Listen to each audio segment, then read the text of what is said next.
اعوذ باللہ من الشیطان الرجیم بسم اللہ الرحمن الرحیم یا وارث القرآن یا شریک القرآن یا صاحب القرآن ادرکنی فی سبیل اللہ۔ قرآن اور صاحب قرآن کے سلسلے میں آج یہ ہماری 13ویں یعنی 13 آڈیو میسیج ہے جو کہ ویڈیو کی شکل میں آپ تک پہنچایا جائے گا۔ جیسا کہ آپ جانتے ہیں کہ ہم قرآن کو وسیلہ بنا کر معرفت امام زمانہ کی طرف سفر کر رہے ہیں، اور ہمارا مقصد ہے کہ کاش لوگ کم از کم قرآن جتنی ہی امام کی عزت کر لیتے۔ حالانکہ قرآن محکوم ہے، تابع ہے صاحب قرآن کے، کیونکہ صاحب قرآن ناطق قرآن ہوتا ہے۔ یہ بولے تو آیتیں جاری ہوتی ہیں، مگر افسوس مسلمانوں نے ناطق قرآن پر صامت قرآن کو مقدم جانا، اور آج تک یہی ہوتا آ رہا ہے۔ اگر کوئی قرآن کی توہین کرے تو وہ واجب القتل اور کافر قرار دیا جاتا ہے، جبکہ آئے روز صاحب قرآن کی توہین ممبروں پر جاری ہے۔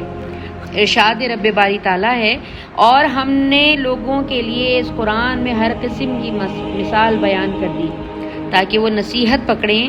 وہ عربی زبان کا بے عیب قرآن ہے تاکہ یہ لوگ ڈریں۔ سورہ الرمز آیت نمبر 27 اور 28۔ یعنی قرآن بے عیب ہے، اس میں کسی قسم کے عیب کا دخل نہیں ہو سکتا۔ اگر کوئی اس میں عیب تلاش کرنا بھی چاہے تب بھی تلاش نہیں کر سکتا۔ تو جب قرآن بے عیب ہے تو صاحب قرآن کیسے عیب دار ہو سکتا ہے؟ کسی نے رسالت میں شک کیا، کسی نے جادوگر کہا، کسی نے مجنون کہا، کسی نے دیوانہ کہا، کوئی اپنے جیسا بشر سمجھتے رہے۔ باہر تو پھر باہر والے رسول اللہ کے خلاف تو گھر ہی سے سازشیں شروع تھیں۔ اسی لیے تو اللہ نے کہا کہ اگر تم دونوں اسی طرح میرے رسول کے خلاف سازشیں کرو گی تو تمہیں طلاق دے دی جائے گی، اور تم سے بہتر رسول اللہ کو ملیں گی۔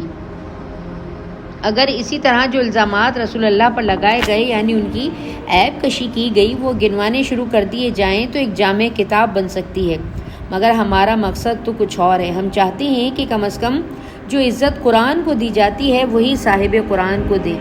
اللہ نے کہا ہے کہ قرآن بے عیب ہے تو صاحب قرآن بھی بے عیب ہونا چاہیے۔ اسی کا اعلان اللہ نے قرآن میں کچھ اس طرح سے فرمایا: سب تعریفیں اللہ کے لیے جس نے اپنے بندے پر کتاب اتاری جس میں ذرا بھی عیب نہیں۔ سورہ کہف آیت نمبر 1۔ یعنی قرآن بے عیب ہے تو جس پر نازل ہوا وہ بھی بے عیب ہے۔ اب لوگ کہیں گے کہ جبرائیل نے آ کر رسول اللہ کا سینہ چیرا اور دل نکالا اور آب زمزم سے دھویا، یہ صرف اور صرف تہمتیں ہیں جو رسول اللہ پر لگائی جاتی ہیں۔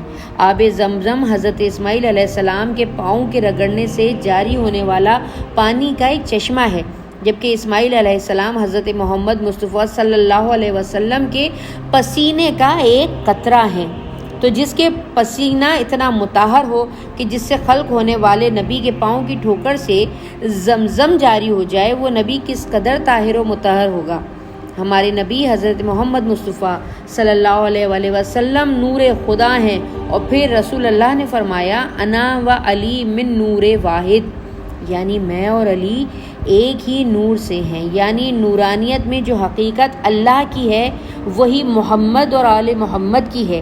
اسی لیے تو مولا علی نے حدیث نواریات پر سلمان و ابوذر علیہ السلام کو مخاطب کرتے ہوئے فرمایا: یاد رکھو نواریات میں جو اللہ ہے وہی میں ہوں، اور جو میں ہوں وہی اللہ ہے۔ یعنی یہ نور خدا ہیں، یہ اللہ سے اس طرح صادر ہوئے ہیں جس طرح سورج کی شعاع صادر ہوتی ہے۔ شعاع سورج کی مخلوق نہیں ہے، بلکہ اس کی اصل اس کی پہچان ہے، اس کی دلیل ہے۔ اگر شعاع نہ ہو تو سورج پہچانا نہ جائے۔ اسی طریقے سے محمد و آل محمد اللہ کی ذات پر دلیل ہے، اس کی پہچان ہے، اس کی اصل ہے۔ یہ بھی اگر نہ ہو تو اللہ نہ پہچانا جائے۔ اللہ نے اپنی پہچان کے لیے ظاہر کیا، انہیں اپنا چہرہ، اپنا ہاتھ، اپنی آنکھیں، اپنی زبان، اپنا سر، اپنا پہلو، اپنا نفس، اپنا عکس، اپنا آئینہ بنایا۔ دیکھا انہیں جاتا ہے، مانا اللہ کو جاتا ہے۔ اسی لیے تو ان کی زیارت اللہ کی زیارت کہلاتی ہے۔ قرآن کی پہچان کا ذریعہ کوئی نہ تھا، اگر ہوتا تو آج ہر حافظ قرآن پہچان بن جاتا۔ اسی لیے قرآن پر ایمان رکھنے والے یہی تو 73 فرقوں میں بٹے ہوئے ہیں، جبکہ وہ روز یہ آیتیں پڑھتے ہیں کہ خبردار ایمان والوں، فرقوں میں تقسیم نہ ہونا، اللہ کی رسی کو مضبوطی سے پکڑ لو۔ لوگوں نے چونکہ عروۃ الوثقی یعنی صاحب قرآن امام کو چھوڑ دیا، اسی لیے فرقوں میں تقسیم ہو گئے، اور عروۃ الوثقیٰ یعنی صاحب قرآن اور امام کو چھوڑے جانے کی وجہ سے یہ سب جہنم کی آگ میں جلائے جائیں گے، اور جنت میں صرف وہی جائے گا جو صاحب قرآن یعنی امام کے تابع ہوگا۔ اسی لیے تو رسول اللہ صلی اللہ علیہ وسلم نے فرمایا، میری بعد میری امت 73 فرقوں میں تقسیم ہو جائے گی، جس طرح موسیٰ علیہ السلام کی امت 71 اور عیسیٰ کی امت 72 فرقوں میں تقسیم ہوئی تھی، اور وہ سب جہنم میں جائیں گے سوائے ایک فرقے یا گروہ کے۔ اور وہ فرقہ اور گروہ کون سا ہوگا جو ناجی ہے؟ اس کے بارے میں اللہ نے قرآن میں بتایا کہ کیا وہ جو اپنے رب کی طرف سے روشن دلیل پر ہوں اور ان کے ساتھ اللہ کی طرف سے ایک گواہ بھی ہو۔ اس سے پہلے موسیٰ کی کتاب گواہ تھی جو امام اور رحمت تھی۔ مومن ہے وہ ہے جو اس پر ایمان لائے، یعنی جو رسالت کی گواہ پر ایمان لائے، اور فرقوں میں جس طرح اس نے انکار کیا اس کا ٹھکانہ دوزخ ہے۔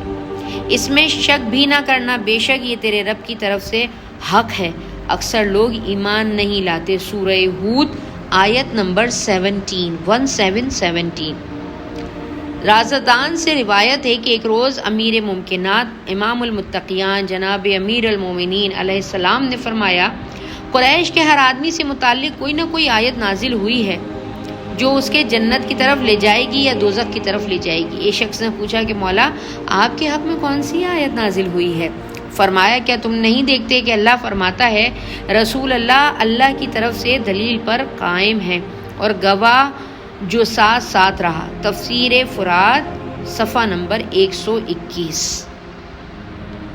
یعنی مومن وہ ہے جو رسول کو گواہ یعنی مولا علی پر ایمان لائے، اور فرقوں میں سے جس نے بھی مولا علی کا انکار کیا اس کا ٹھکانہ جہنم ہے۔ اس میں شک کرنا بھی یعنی منکر علی کے لیے شفاعت نہیں، ہر حال میں وہ جہنم رسید کیا جائے گا، کیونکہ یہ اللہ کی طرف سے حق ہے۔ اکثریت لوگ اس پر ایمان نہیں لائیں گے، یعنی اللہ نے بتا دیا کہ جس نے بھی مولا علی کا دامن چھوڑا اس پر جہنم واجب ہے۔ اب بھی اگر لوگ نہ سمجھیں تو بے شک وہ جہنم میں جائیں گے۔ السلام علیکم یا علی مدد۔